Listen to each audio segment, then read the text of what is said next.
I'm Gail C., Director of Teaching and Learning here at ASD, and this week I have with me Carol Little. Carol is our math coordinator for the elementary school. That's from pre-K through to grade 5.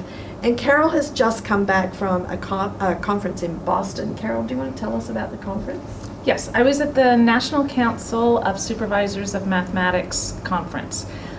It's where I went to learn about the level at the supervisory role. What are the big trends in math? I wasn't learning how to add 2 plus 2. That's good. Yes. But learning, and I think the big takeaway from this conference was talking about how teachers in our mathematics programs should be based around deep conversations and the kids learning to understand the mathematics and not just the computation. Can you tell me more about deep conversations, about what that actually means in the classroom and on the student level? Yeah, it really means letting students or giving students good, rich problems where they have to figure out what to do. And we're not standing up there and leading them through it step by step. We're not showing them how to do it first and then having them copy it. We're letting them have what the new term buzzword is, productive struggling. Okay. Not struggling that they have no chance of doing or that they're going to get frustrated and shut down, but things that they have to think about.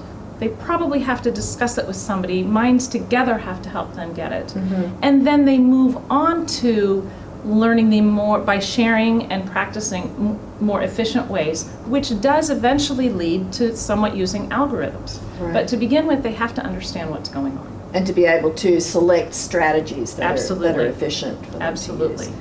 And to begin with, to understand them, they're not going to be efficient. Mm-hmm. They're going to need to connect what they're doing to the knowledge they already have.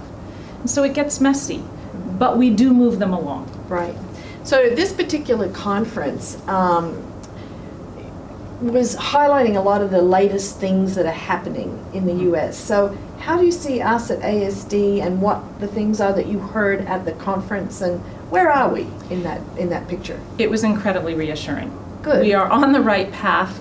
Some of the resources that I was given more than a year ago were being presented there, and I'm watching the room and seeing people kind of writing down. It was new to them, but we've been looking at the principles. Sorry, I'm not going to get the name right. Principles to Action. Yes. We've worked with that for over a year. It's being very much embraced. There's what we're now talking about, the 8 mathematical teaching practices. Right. Yes. And we're there. We have a lot more to learn about it and to start practicing at a high level. But the school is on the right path and on a nice way into it. Good, and a lot of the work that we've done with Irma Anderson coming in Absolutely. over the years has led us onto this pathway. So, Yes. so you're feeling good about that. Yes. We have Irma coming back again next year. So, okay. Any other tips or anything you want to say to the parents about what they can be doing at home? Because math is different now from when they were in school. Math is different, and there's been a lot of brain research about how we learn. Mm-hmm. So one, parents, you need to embrace the difference. Mm-hmm. Our doctors are treating us differently. We're teaching kids how to read differently, and yes, we are doing math differently. The bottom level of math is the same, but how we learn it is different.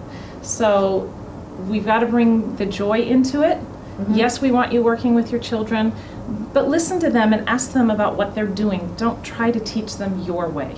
Right, so in other words, focusing on that deep thinking too. Yes. Encouraging students to really think for themselves. Yeah, and as soon as you ask them to explain what they're doing, you're helping them process what they're doing. Right. So that they're going to understand it better. Which is key to the math practices that we're front-loading our curriculum with, really. Yes. I mean, we have the math practices and the math content. And math content doesn't change, does it? No, it doesn't. And one of the math practices is being able to explain yourself and critique others' math. So the more they're talking about it with you and explaining it, they're gaining that expertise. Okay, so a great conference for you. Good. Came back empowered. Boston won a baseball game. Yes. Well, it was all good. Yeah. All right. Thank you, Carol.